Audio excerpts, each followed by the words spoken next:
এক বছর পেরিয়ে গেলেও চালু হয়নি কুমিল্লার প্রায় ১০০ কোটি টাকা ব্যয়ে নির্মিত আধুনিক বিশ্রামাগার। অবহেলা, অযত্ন আর সড়ক ও জনপথ অধিদপ্তরের উদাসীনতায় স্থাপনাটি এখন পরিণত হয়েছে টিকটকার, বখাটে ও মাদক সেবীদের আড্ডাখানায়। আবুল কালাম রুবেলের রিপোর্ট, জানাচ্ছেন ইশরাত জাহান।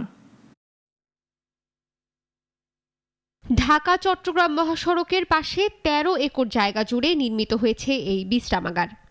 সড়ক নিরাপত্তা নিশ্চিত ও ক্লান্ত চালকদের বিশ্রামের সুযোগ দিতে ২০১৯ সালে সড়ক ও জনপথ বিভাগ ৪টি মহাসড়কে চালকদের বিশ্রামাগার নির্মাণের উদ্যোগ নেয়। এরই অংশ হিসেবে নিমসারে ১০০ চালকের থাকার মতো আধুনিক ভবনটি নির্মিত হয়। দূরপাল্লার যানবাহন চালকদের বিশ্রামের জন্য নির্মিত এ স্থাপনায় ব্যয় হয়েছে ১০০ কোটি টাকা। কাজ শেষও হয় ২০২৪ সালের জুনে। কিন্তু রক্ষণাবেক্ষণের অভাবে জায়গাটি এখন পরিণত হয়েছে বখাটে ও মাদক সেবীদের আড্ডাখানায়। ফলে চালকরা বাধ্য হয়ে গাড়িতেই বিশ্রাম নিচ্ছেন। এতে দুর্ঘটনার ঝুঁকি বাড়ছে বলে জানিয়েছেন তারা। অফ করে থুইছে, গাড়ির গেটই খুলে না। আমরা কি হলো, আমরা কি গাড়ি থুই না, ছোয়ার জায়গা পাই না, কিছু না। আমরা ডাকাত ধরে, অমুক ধরে, ছিনতাই গাড়িটা ধরে। রাস্তাঘাটে ঘুমাইলে মানুষ ক্লান্ত হয়, ডাকাত ধরে।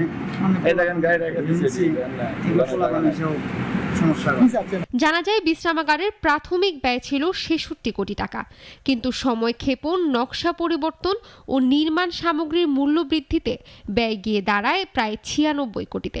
অথচ এত টাকা খরচ করার এক বছর পেরিয়ে গেলেও চালকদের জন্য সেটি এখনো ব্যবহার উপযোগী হয়নি। চট্টগ্রাম রোডে যে রাস্তার পাশে যে গাড়িগুলো থাকে, এই গাড়িগুলো জায়গা করা হয়ে যায় না, মানে যাতে রাস্তার পাশে গাড়ি দুর্ঘটনা না হয়।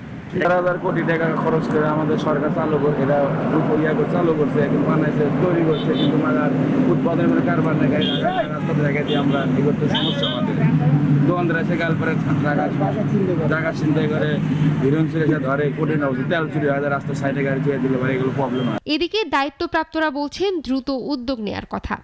আমরা খুব শীঘ্রই ঠিকাদার নিয়োগ করব রেস্ট এরিয়াগুলো রক্ষণাবেক্ষণের জন্য, এবং তখন থেকেই আমাদের রেস্ট এরিয়াগুলো একদম প্রপার ওয়েতে ইউজ করা শুরু হবে। সওজের অবহেলা ও দায়িত্বহীনতার কারণে স্থাপনাটি দিন দিন অচল ও অরক্ষিত হয়ে পড়ছে। এখনই ব্যবস্থা না নিলে অচিরেই ধ্বংসস্তূপে পরিণত হবে এই কোটি টাকার প্রকল্প, এমনটাই আশঙ্কা স্থানীয়দের।